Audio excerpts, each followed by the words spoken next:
Hello friends, good morning. Last લેક્ચરમાં આપણે લામીસ theorem પર આધારિત એક બે ક્વેશ્ચન જોયા હતા અને ઇક્વિલિબ્રિયમ ટોપિક આપણે સ્ટાર્ટ કરેલો હતો. તો હવે એના ઉપર આધારિત બીજા થોડા ક્વેશ્ચન જોઈએ જેથી આપણી બરાબર એ બાબતે પ્રેક્ટિસ થઈ જાય.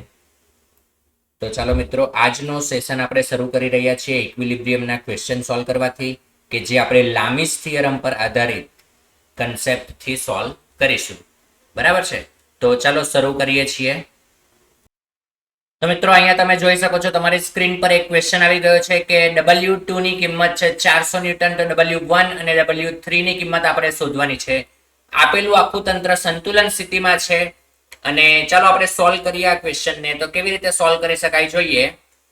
તો સૌથી પહેલા આપણે શું કરીશું, તો આ W3 છે એ નીચે તરફ વજન આવતું હશે, એનું વજન જ W3 છે. એવી જ રીતે W1 માટે પણ નીચે તરફ વજન આવતું હશે W1, અહીંયા પણ નીચે તરફ વજન આવતું હશે W2. બરાબર છે? જો તંત્ર સંતુલન સ્થિતિમાં હોય તો ઉપર તરફ લાગતું તણાવ બળ, આ બંને બળ સમાન થઈ જાય તો જ આ W3 અહીંયા સ્થિર હોય.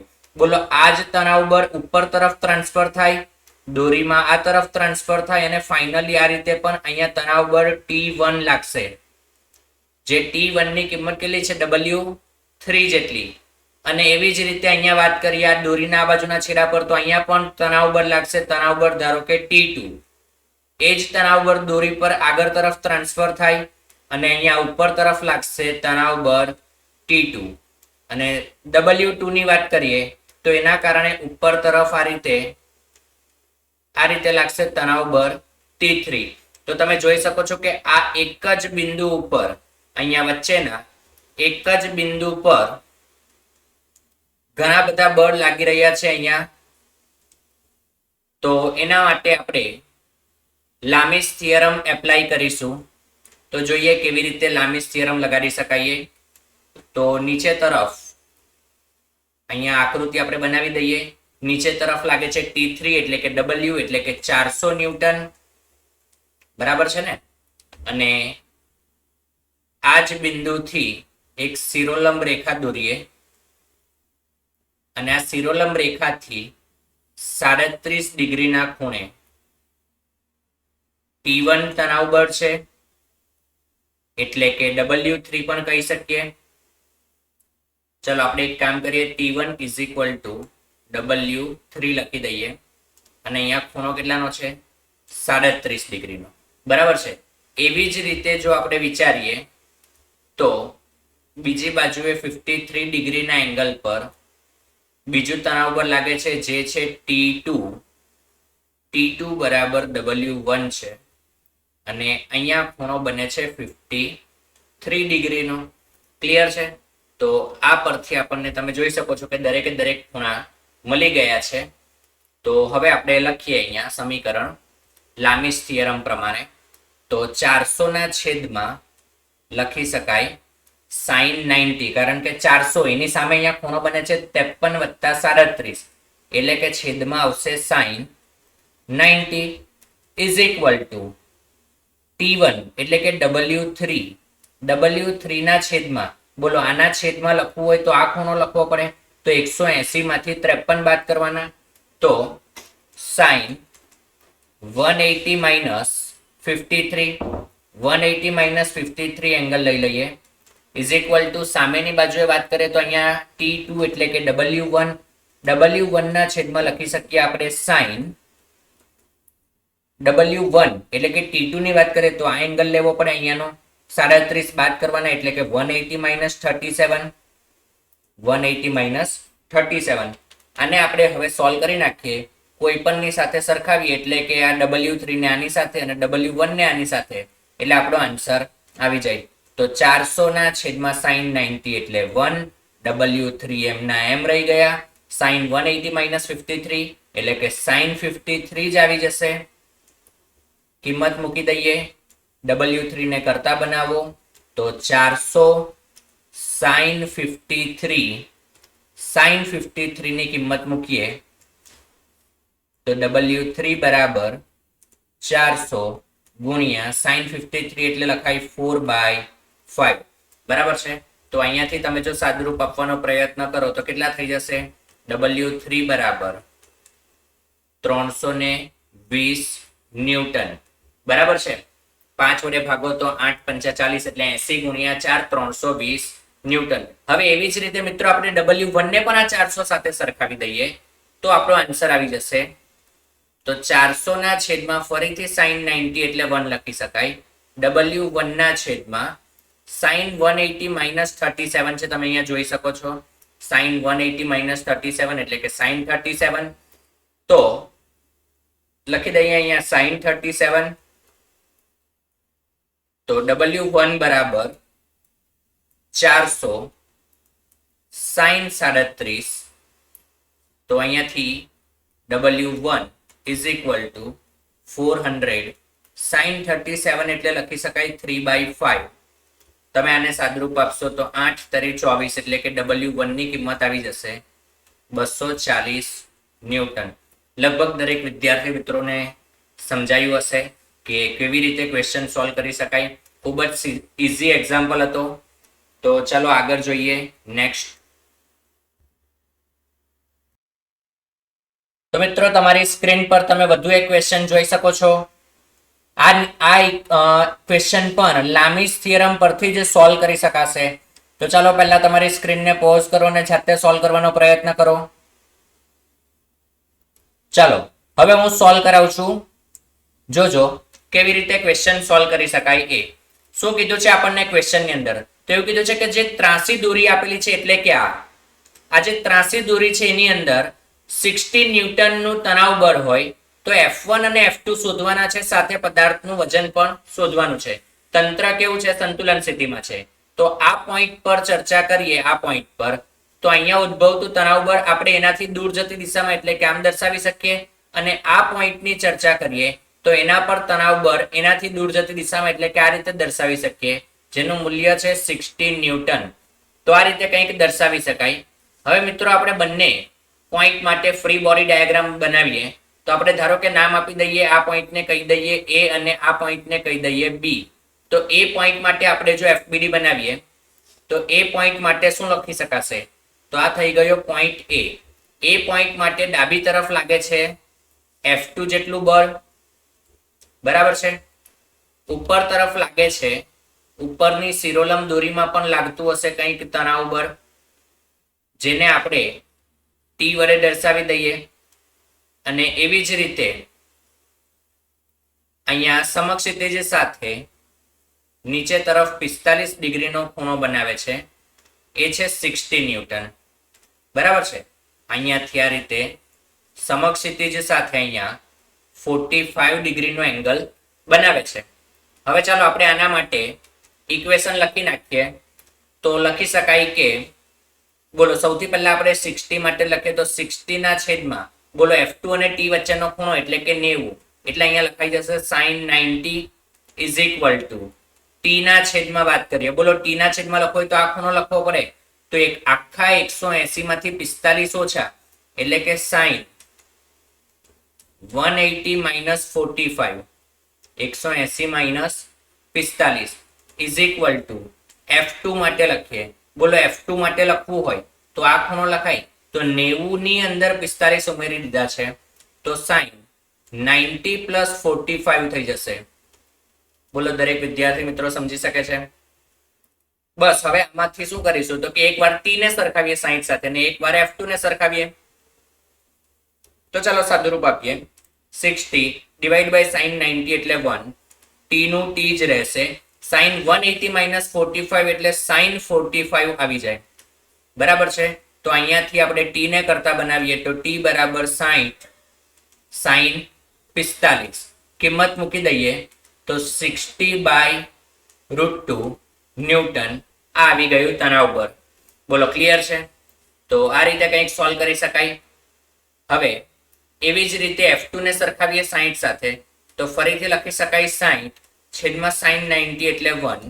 F2 ને સરખાવીએ તો F2 ના છેદમાં sin 90 plus 45 એટલે કે cos 45 લખાય. બરાબર છે. F2 ને કરતા બનાવો તો F2 બરાબર 60 m ના m સામે જશે cos 45. cos 45 એટલે પણ 1/√2 કહેવાય. તો 60/√2 ન્યૂટન. તો આ થઈ ગયા આપણા બે આન્સર આવી ગયા. હવે એવી જ રીતે આપણે બી બિંદુ માટે ચર્ચા કરીએ. તો બી બિંદુ માટે પણ આપણે સૌથી પહેલા એફબીડી બનાવી લઈએ. તો મિત્રો અહીંયા છે આપણી પાસે આ છે બી બિંદુ, બરાબર. બી બિંદુ માટે કયા કયા બળ લાગે છે? તો તમે જોઈ શકો કે જમણી તરફ F1 લાગે છે, નીચે તરફ W જેટલું વજન લાગે છે, અને આ રીતે ક્રોસમાં 60 ન્યૂટનનું તણાવ બળ લાગે છે. તો ચાલો દર્શાવી દઈએ અહીંયા આપણે 60 ન્યૂટનનું. સૌથી પહેલા તો 45 ડિગ્રીના એંગલ પર તણાવ બળ, બરાબર છે. સમક્ષિતિજ સાથે અહીંયા 45 ડિગ્રીનો ખૂણો બનાવશે. જમણી તરફ લાગશે સમક્ષિતિજ દિશામાં F1. આ બળ છે 60 ન્યૂટનનું. જમણી તરફ F1 છે અને નીચે તરફ લાગશે એનું બ્લોકનું વજન બળ W, બરાબર છે. તો આ રીતે કંઈક એનો એફબીડી ફ્રી બોડી ડાયાગ્રામ બની જશે. કોનો? બી બિંદુનો. હવે બી બિંદુ પર પણ આપણે સમીકરણ જો લખવાનો પ્રયત્ન કરીએ તો ચાલો 60 થી જ શરૂઆત કરીએ. તો 60 ના છેદમાં લખવું હોય તો ફરીથી F1 અને W વચ્ચેનો અહીંયાનો ખૂણો બને છે 90, એટલે લખી શકાય sin 90 is equal two W ના છેદમાં જો લખીએ તો W ના છેદમાં આ ખૂણો બનશે, એટલે કે 180 માંથી 45 બાદ કરવાના.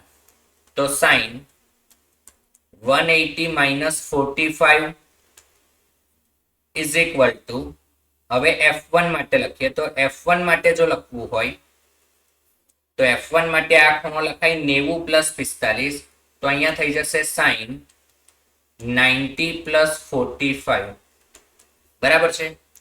તો હવે કોઈ પણ બે ને સરખાવો એટલે કે 60 અને W ને સરખાવી દઈએ આપણે. તો 60 એમના એમ sin 90 એટલે 1 થઈ જશે. W એમના એમ છેદમાં sin 180 - 45 એટલે sin 45 થઈ જશે. તો અહીંયાથી જો તમે W ને કરતા બનાવો તો W બરાબર 60 sin 45. ફરીથી આપણે જો કિંમત મૂકી દઈએ તો W is equal two 60 sin 45 એટલે /√2 ન્યૂટન. આવું કંઈક થઈ જશે.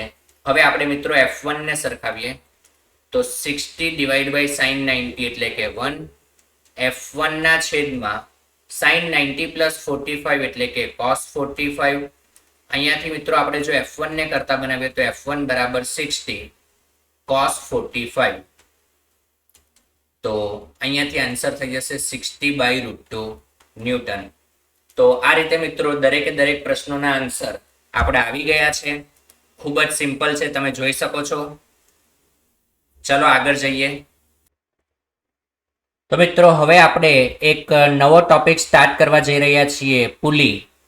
આમ જોઈએ તો પુલી વિશે આપણે અગાઉ ચર્ચા કન્સ્ટ્રેન્ટની અંદર કરી જ લીધી છે, પણ છતાં થોડા લેક્ચર ગયા હોવાથી, થોડા લેક્ચર જતા રહ્યા હોવાથી હું ફરીથી એકવાર પુલી વિશે ટૂંકમાં વાત કરી લઉં છું. કે પુલી એ તમે જોઈ શકો છો આકૃતિમાં દર્શાવ્યા પ્રમાણે એક વર્તુળાકાર પ્લેટ હોય છે, જેની ઉપર એક ગ્રુવ હોય છે, જેમાંથી એક દોરી ફસાવી દેવામાં આવે અને એ દોરી તમે કોઈ પણ રીતે ફોર્સ લગાડીને આ પુલીને આમ ફેરવીને દોરી એના પરથી ગતિ કરાવી શકો. અહીંયા ખાસ નોંધવા લાયક બાબત એ છે કે આપણે જે પુલી ગણતરીમાં લઈએ છીએ એ પુલી માસલેસ અને ફ્રિક્શનલેસ હોય છે. પુલીનું કોઈ પણ પ્રકારનું દળ હોતું નથી અને એને કોઈ પ્રકારનું ઘર્ષણ પણ હોતું નથી. માસલેસ અને ફ્રિક્શનલેસ આ આપણે માની લેતા હોઈએ છીએ. તો આ થઈ ગઈ પુલીની વાત. હવે બીજી આગળ વાત કરીએ તો અહીંયા તમે જોઈ શકો છો કે બીજી એક પુલી આપણી પાસે અહીંયા આવી ગઈ છે. ધારો કે હવે પુલી ઉપરથી દોરી પસાર થતી હોય એટલે એમાં તણાવ બળ ઉદ્ભવે. તો ચાલો અહીંયા પુલીમાંથી આ પુલી પરથી જોઈએ તો પુલીથી દૂર તરફ જતી દિશામાં તણાવ બળ T હશે. અહીંયા પણ પુલીથી દૂર તરફ જતી દિશામાં તણાવ બળ T હશે.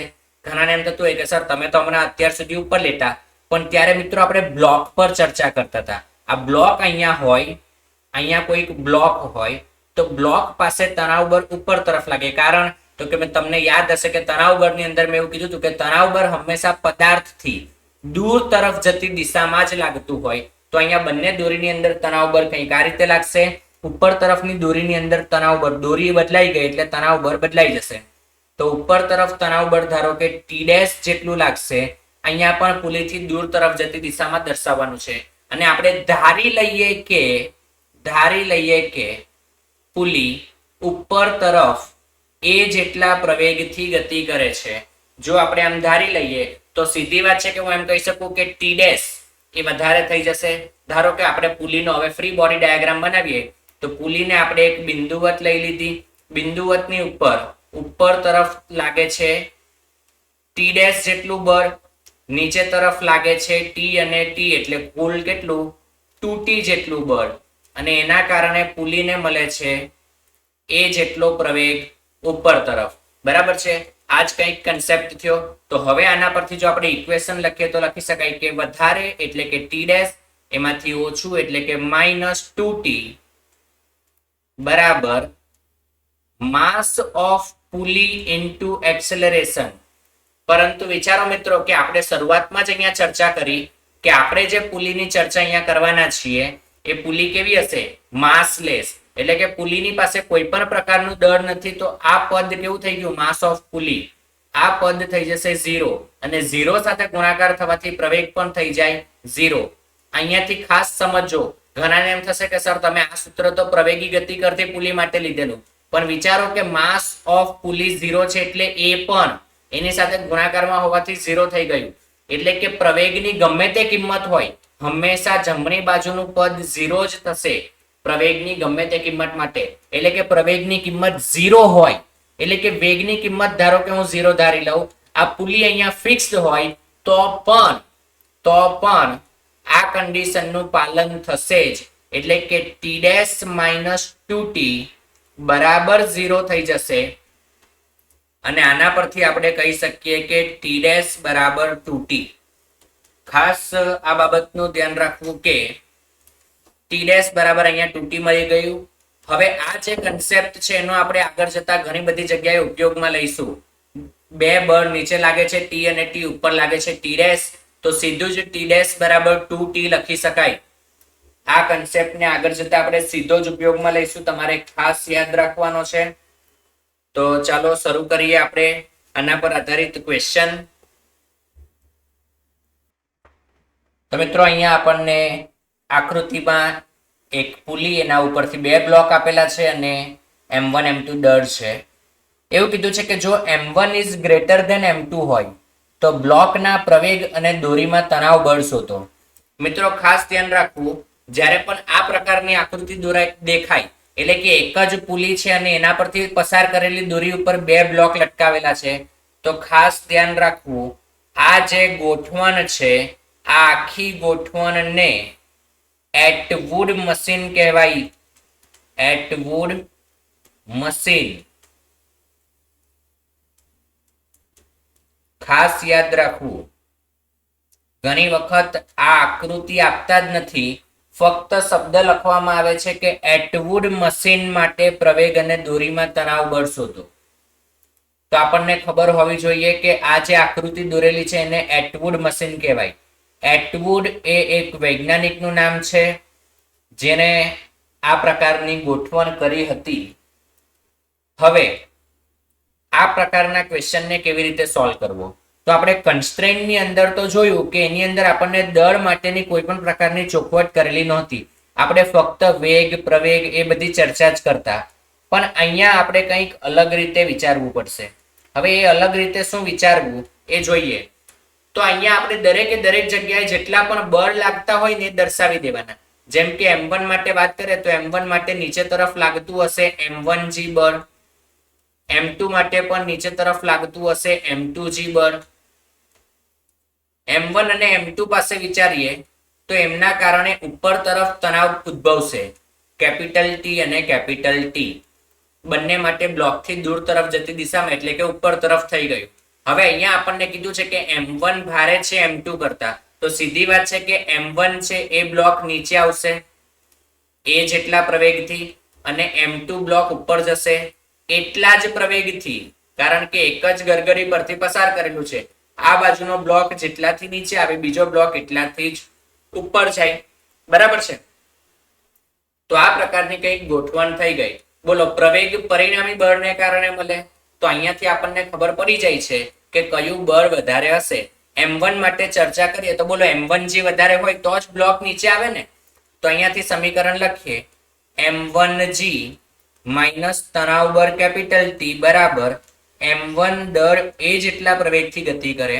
એવી જ રીતે M2 માટે સમીકરણ લખીએ તો T માઇનસ M2G બરાબર M2A આવી જશે. હવે આ સમીકરણને આપણે સોલ્વ કરીએ તો તમે જોઈ શકો કે કેપિટલ T અને માઇનસ કેપિટલ T કેન્સલ થઈ ગયા. તો M1G માઇનસ M2G બરાબર M1A પ્લસ M2A આવું કંઈક પદ આવી જાય.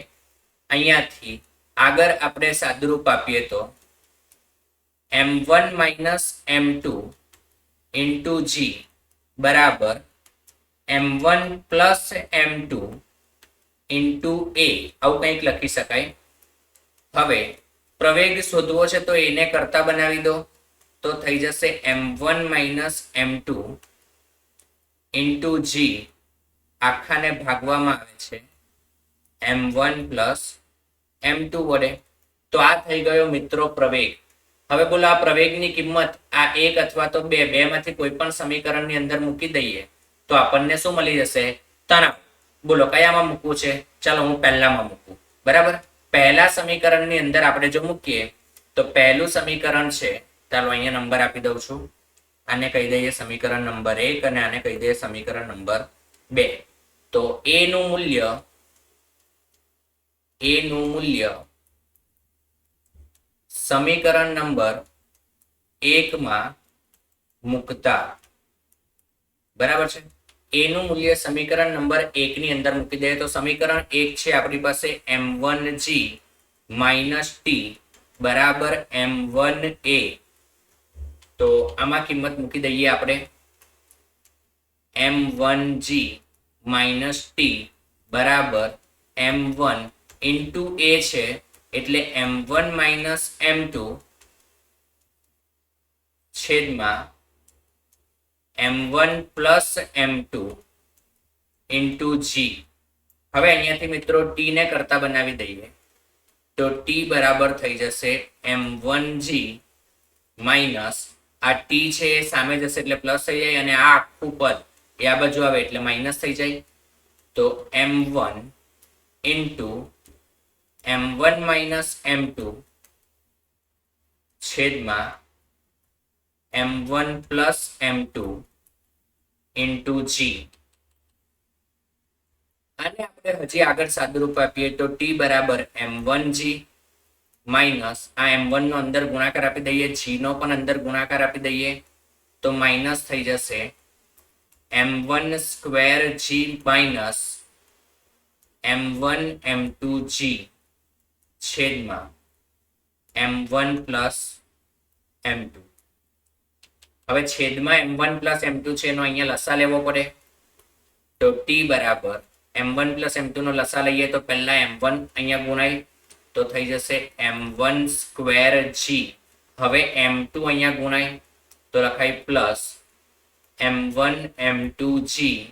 આ માઇનસ અંદર આપી દઈએ તો minus M1 square G minus minus plus M1 M2 G છેદમાં M1 પ્લસ M2 થઈ જશે. તો તમે અહીંયાથી જોઈ શકો છો કે M1 square G M1 square G cancel થાય અને M1 M2 G બે વખત થયું એટલે કે 2 ટાઈમ્સ M1 M2 G છેદમાં M1 પ્લસ M2. તો આ થઈ ગયું તણાવ બળનું સૂત્ર. તો મિત્રો આ રીતે જે કોઈ પણ ક્વેશ્ચન આપણે સોલ્વ કરવાની ઈચ્છા હોય એ સોલ્વ કરી શકીએ. બરાબર છે.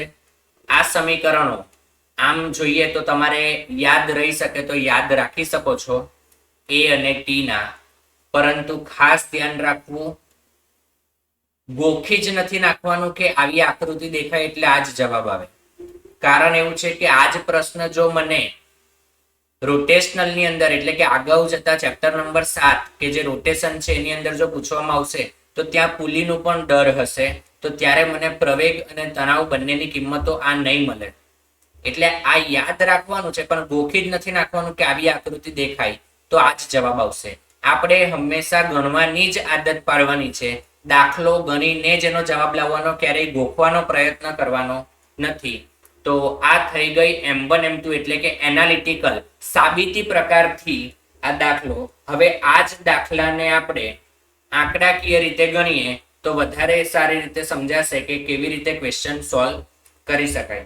બરાબર છે, તો ચાલો જોઈએ. તો મિત્રો તમે જોઈ શકો છો એટવુડ મશીનનો ન્યુમેરિકલ ક્વેશ્ચન, આંકડાકીય માહિતી ધરાવતો પ્રશ્ન તમારી સ્ક્રીન ઉપર આવી ગયો છે. તો ચાલો આપણે આને સોલ્વ કરવાનો પ્રયત્ન કરીએ. બોલો 2 કિલોગ્રામ માટે નીચે તરફ લાગશે એનું વજન બળ 20 ન્યૂટન. 4 કિલોગ્રામ માટે નીચે તરફ એનું વજન બળ લાગશે 40 ન્યૂટન. બરાબર છે. દોરીની અંદર ઉપર તરફ તણાવ બળ કેપિટલ ટી લાગશે, અહીંયા પણ ઉપર તરફ તણાવ બળ કેપિટલ ટી લાગશે. કારણ તો કે બ્લોક થી વાત કરીએ તો બ્લોક થી દૂર તરફ જતી દિશામાં લાગવું જોઈએ. હવે સીધી વાત છે કે 4 કિલોનો બ્લોક એ ભારે કહી શકાય 2 કિલોગ્રામ કરતા, એટલા માટે 4 કિલોગ્રામનો બ્લોક એ જેટલા પ્રવેગથી નીચે આવશે, જ્યારે 2 કિલોગ્રામનો બ્લોક એટલા જ પ્રવેગથી ઉપર તરફ ગતિ કરતો હોય. હવે આના પરથી આપણે સમીકરણો લખીએ તો અહીંયા લખી શકાય 40 માઇનસ ટી બરાબર 4 કિલોગ્રામ એ જેટલા પ્રવેગથી ગતિ કરે. 2 કિલોગ્રામ માટે લખીએ તો ટી માઇનસ 20, કારણ કે ઉપર તરફ પ્રવેગ છે તો સીધી વાત છે કે ટી વધારે હશે, તો ટી માઇનસ 20 બરાબર 2 કિલોગ્રામનો બ્લોક એ જેટલા પ્રવેગથી ગતિ કરે. આ બે સમીકરણને સોલ્વ કરીએ તો તમે ફરીથી જોઈ શકો છો ટી કેન્સલ થઈ ગયા. 40 માઇનસ 20 એટલે કે 20 બરાબર 4 અને 2 એટલે કે 6 એ 6 એ. અહીંયાથી આપણે જો પ્રવેગ શોધીએ તો એ બરાબર થઈ જશે 20/6 એટલે કે 10/3 મીટર પર સેકન્ડ સ્ક્વેર. તો આ રીતે કંઈક આપણે પ્રવેગ શોધી શકીએ. આ પ્રવેગની કિંમત આપણે બે માંથી કોઈ પણ એક સમીકરણમાં મૂકી દઈએ. તમને યાદ હોય તો મિત્રો આપણે લાસ્ટ ક્વેશ્ચનની અંદર પહેલા સમીકરણમાં એટલે કે ભારે બ્લોકના સમીકરણમાં મૂકેલું, આ વખતે આપણે હલકા બ્લોકના સમીકરણમાં મૂકીએ. તો ધારો કે હું બીજા સમીકરણમાં મૂકું તો T-20 ઇઝ ઇક્વલ ટુ 2 કિલોગ્રામનો બ્લોક કે જેનો પ્રવેગ છે 10/3. હવે મિત્રો અહીંયાથી આપણે ટી ને કરતા બનાવીએ તો ટી બરાબર થઈ જશે, આ ગુણાકાર થાય 10 દુ 20, 20/3, સામેથી -20 આ બાજુ આવે તો થઈ જશે +20. ચાલો હવે લસા લેતા તો દરેકને આવડતું જ હશે. તો ટી બરાબર થઈ જશે 20 વત્તા અહીંયાથી લસા લેશો એટલે 20 તરી 60 અને આખાના છેદમાં આવી જાય 3. 20 વત્તા 60 એટલે કે 80. 80 ડિવાઈડ બાય 3 ન્યૂટન. આ થઈ ગયું તણાવ બળ અને 10/3 મીટર પર સેકન્ડ સ્ક્વેર આ થઈ ગયો પ્રવેગ. તો આ રીતે ક્વેશ્ચન સોલ્વ કરી શકાય. બોલો એકદમ સિમ્પલ છે કે નહીં? તો આ સાથે આપણે આજના સેશનમાં અહીંયા અટકીએ. નેક્સ્ટ લેક્ચરમાં આપણે વધુ આગળ પુલીના ક્વેશ્ચન સોલ્વ કરીશું. લગભગ આજના લેક્ચરમાં દરેકને સમજાઈ ગયું હશે. સમીકરણ કેવી રીતે લખવા ન સમજાય તો ફરીથી એકવાર લેક્ચર જુઓ. બરાબર છે. સમીકરણ લખતા તમને આવડવા જોઈએ તો જ આ કામનું થશે, નહીં તો પછી આગળ જતા ક્વેશ્ચનમાં સમજાશે નહીં. બરાબર, તો ખાસ ધ્યાન રાખી લેવું. વધારે બળ માઇનસ ઓછું બળ એટલે આપણને પરિણામી મળશે, અને પરિણામી બરાબર MA લખી શકાય, ન્યૂટનના ગતિના બીજા નિયમ પર આધારિત. બરાબર છે. તો આ સાથે આપણે આજનો સેશન અહીંયા પૂરો કરીએ છીએ. Thank you.